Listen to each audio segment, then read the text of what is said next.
Ајде вака да пробаме да снимиме едно видеовце. Видео со критика.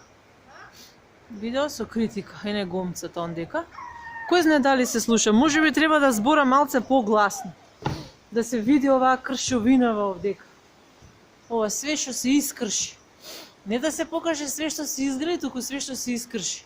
Еве го лустерот. Овој лустер вреди сигурно 30.000 плюс. Ма какви 30.000, што зборам? Многу се скапи тие. Ако исклучи ова видео, пошто нема меморија, толку. Поентата ми е, како не му беше жалбена на господинот Петре Шилегов која го кршеше бродов, например. Јас си викам у себе, онака стојам, си изборам сама со себе, ја викам едно цвеќе ќе скршам, па абе обавезно некако ми се враќа. Како може еден човек, јавно вака ќе проговорам, се надевам дека некој стручен и обучен ќе ми одговори, да го скршиш овој прекрасен брод.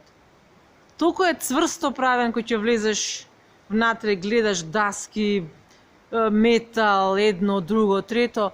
Како не му беше жал на оволку прекрасна здание, на ово прекрасно нешто направено?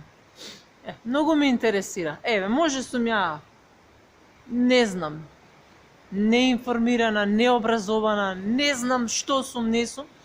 Како можеш оваа зградичка да ја сруши?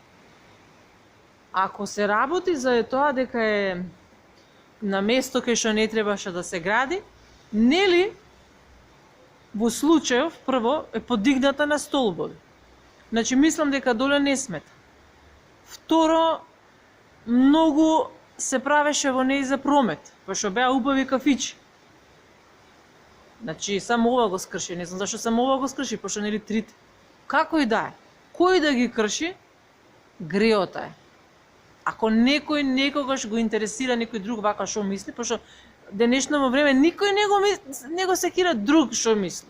Што ми е гајле мене што мислат другите. Тоа е концептот на денешното време. Нема тука чекај да се советувам со некој друг. Чекај, не од мене да земе мислење, од некој друг. Сигурно само јас не мислам дека се бродови асални. Жално.